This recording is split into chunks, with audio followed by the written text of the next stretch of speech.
নমস্কার। বলুন সকলে আপনারা কে কেমন আছেন। আমি কিন্তু অনেক দিন পরে আপনাদের কাছে ভিডিও নিয়ে এলাম। গপুর সংসার থেকে আপনাদেরকে সকলকেই স্বাগত এবং ভালোবাসা। তবে আমার শারীরিক একটু প্রবলেম ছিল, এই কারণে কিছুদিন আমি ভিডিও নিয়ে আসতে পারিনি। আর প্রায় আমার শরীর খারাপ, এখন আমি জ্বরে আছি।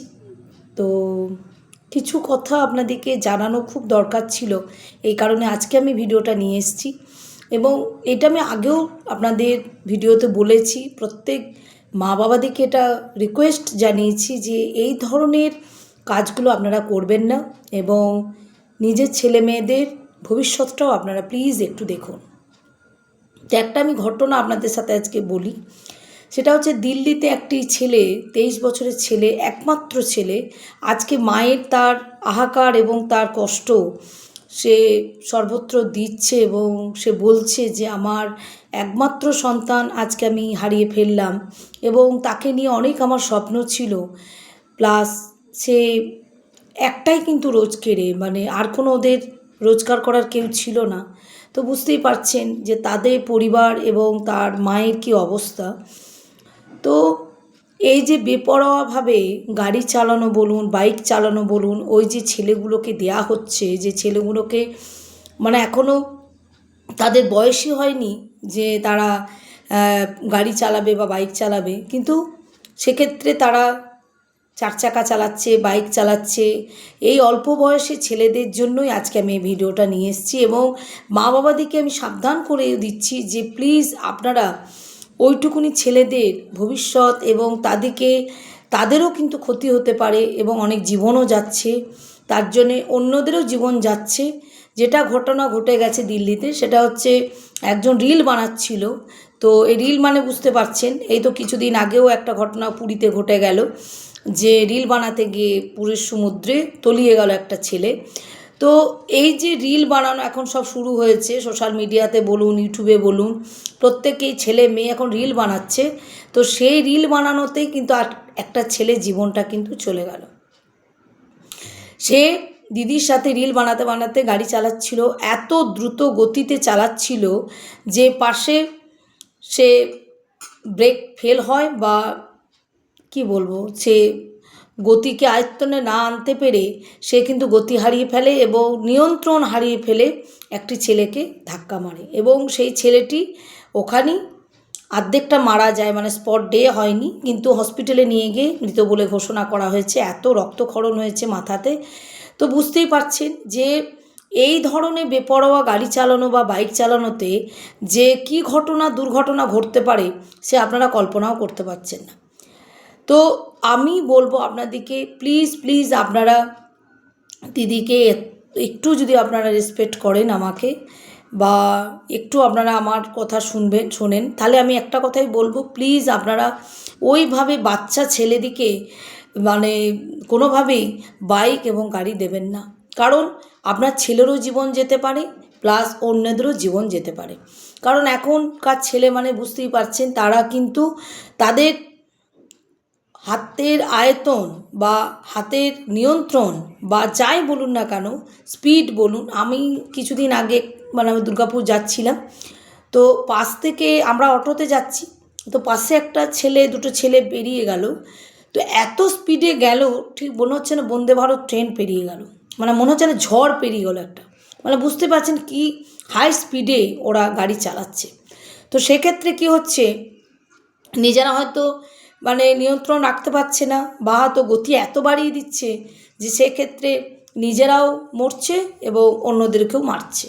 মানে এমনভাবে তারা গাড়ি চালাচ্ছে, কারণ তাদের বয়সটাই হচ্ছে এইরকম যে তারা কিন্তু নিজের নিয়ন্ত্রণ বা নিজের আবেগ কখনোই তারা ধরে রাখতে পারবে না, কারণ তাদের বয়সটারই দোষ। একটা পূর্ণবয়স্ক ছেলে ধরুন গাড়ি চালাচ্ছে আর একটা কম বয়সী ছেলে গাড়ি চালাচ্ছে, তার মধ্যে তফাৎ থাকবেই, কারণ তার জ্ঞান বুদ্ধি অনেকটা ম্যাচিউরড হয়েছে, কিন্তু এর তো সেটা হয়নি, এ তো একদম বাচ্চা। তো এখন 15-16 বছর হচ্ছে আর মা বাবারা একটা করে গাড়ি কিনে দিচ্ছে, বাইক কিনে দিচ্ছে, কি না বিশাল কাজ করে ফেলেছে। ফোন তো হাতে দিয়েই দিচ্ছে, এখন হসপিটালে বেডে বাচ্চা হচ্ছে আর বেডেই মানে ফোন পেয়ে যাচ্ছে বাচ্চারা, সেটা তো মা বাবারা করছেই। যে ছেলেকে ভোলানোর জন্যে মারা যেটা এখন করছে, যে ফোন ধরিয়ে দিচ্ছে, খাওয়ানোর জন্যে ফোন ধরিয়ে দিচ্ছে, ঠিক আছে, নিজেরা কাজ করবে, নিজেরা একটু ফোন ঘাঁটবে, ফোন ধরিয়ে দিচ্ছে, মানে জানেই না যে কি মারাত্মক একটা ক্ষতি তারা করছে। তো ফোনে নিয়ে আমি পরে আপনাদের সাথে ডিসকাস করব, কিন্তু এখন যে বিষয় নিয়ে আপনাদের কাছে আমি এসেছি সেটা হচ্ছে যে এই মারাত্মক যে ক্ষতিগুলো হচ্ছে, যে বাইকে একটা ছেলের জীবন চলে গেল, তরুণের একটা 23 বছরের ছেলে আজকে মারা গেল, এবং তার পরিবারের কি অবস্থা এবং তার মায়ের কি অবস্থা সেটা হয়তো কেউ জানতেও পারছে না, এবং সান্ত্বনা দেওয়ার ভাষাও নেই, সান্ত্বনা দেওয়ার ভাষাও নেই, বলারও ভাষা নেই যে তাকে কি আপনারা সান্ত্বনা দেবেন বা আমরা দেব।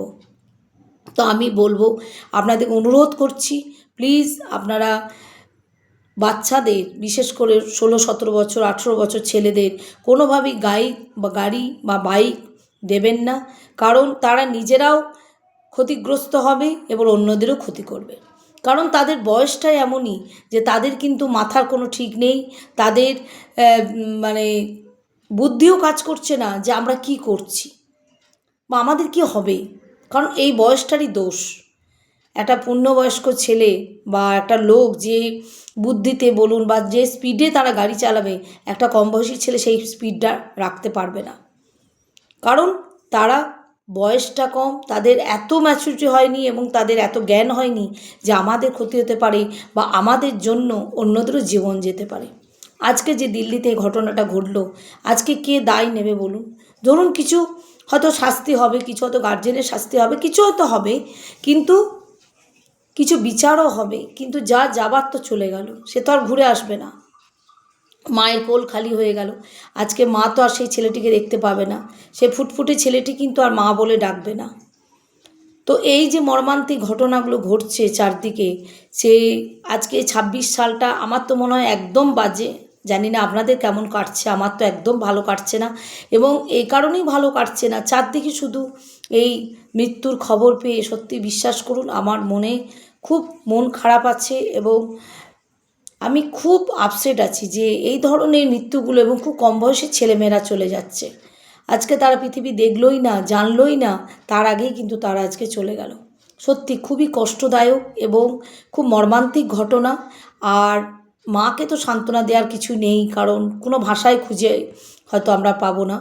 তবে আমি আপনাদেরকে অনুরোধ করছি, আবারও আমি আপনাদেরকে জানাচ্ছি বা বলছি, প্লিজ আপনারা ছেলেদের, কম বয়সী ছেলেদের হাতে বাইক এবং গাড়ি তুলে দেবেন না, কারণ আপনাদের ছেলেরও কিন্তু ক্ষতি হতে পারে, প্লাস অন্যদেরও ক্ষতি হতে পারে, সেটাও কিন্তু আমাদের দেখা উচিত।